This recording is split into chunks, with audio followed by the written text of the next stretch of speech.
we lived firsthand where religion held people back. Like everybody says our family could have been very wealthy. Obviously, given the context, we probably wouldn't be here and have the dad that we have. But yeah, because but everybody says he would be so wealthy if he didn't give so much religion, and every choice he made was what does the religion need me to do? It wasn't, what do I need to do to be successful, ever.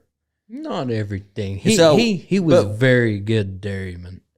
And he's a very good dairyman, but he wasn't a good business. What about Thanksgiving Point? Like the perfect opportunity to buy that. I mean, we heard it from our parents. Like it's not just but he made the decision to not to because of religion. One of the things to your point, I'm one of the ones that really feel like Father could have been very wealthy if he wouldn't have dedicated his focus and his whole mindset to what the religion wants and what he felt like was the society and the social structure he wanted, which to me, that's my definition of religion. It's a social structure.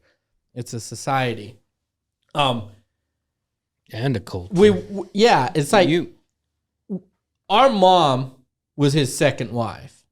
So like for us to criticize what he did is kind of odd in and of itself. No, I'm not criticizing it. But one of the reason why I bring up the fact that I believe he would be this if he wasn't focused here is because we gleaned from him, especially us four. We gleaned from him so many common sense principles. And I believe that if we take those common sense principles that he focused on religion and we focus him on business and our own beliefs, we will excel equally in business.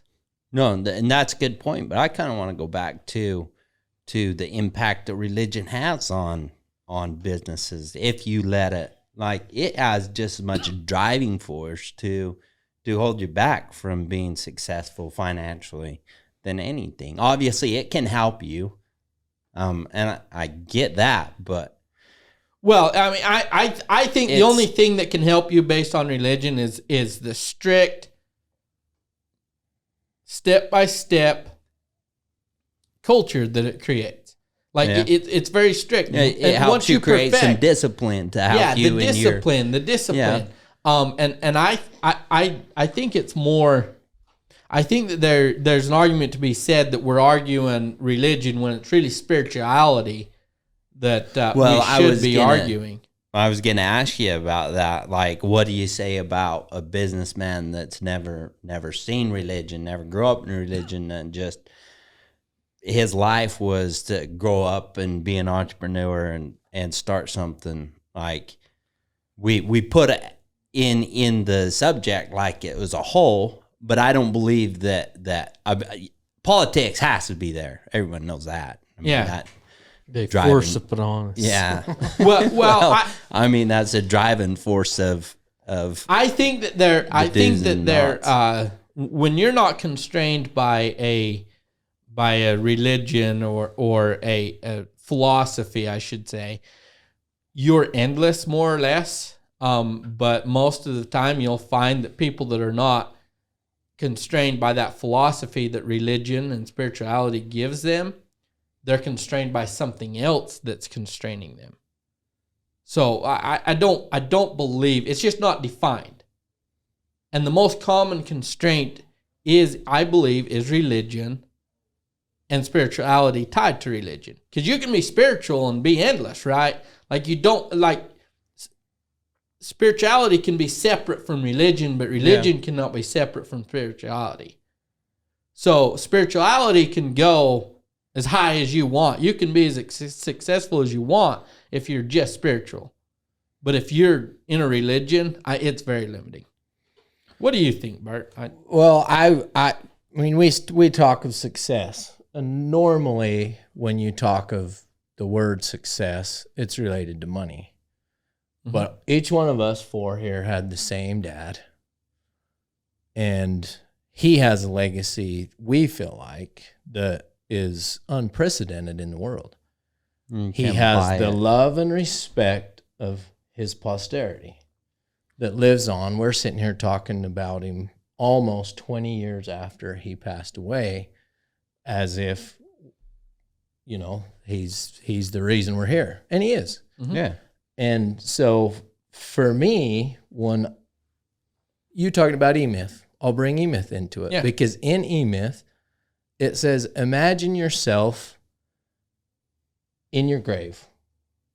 Your loved ones are talking about you. And what are they saying about you? You've lived your life. You didn't take any of that money with you. You didn't take any of that success with you. But were you successful? What are they saying? And how long will your memory live on? And who is actually going to live the things that created that legacy? You know, like our dad, he had values of teaching, he had values of work, and he had values of spirituality. And he obviously had the value of being able to, against all odds, make a decision that he knew would ruin his relationship with people he loved. His siblings. So there was something about his drive, his dad, and his life that made him take, you know, paths that didn't lead to money. But it sure did lead to a posterity that brings us together at this table today. And to your point, in principle, he was the greatest example a dad could ever give.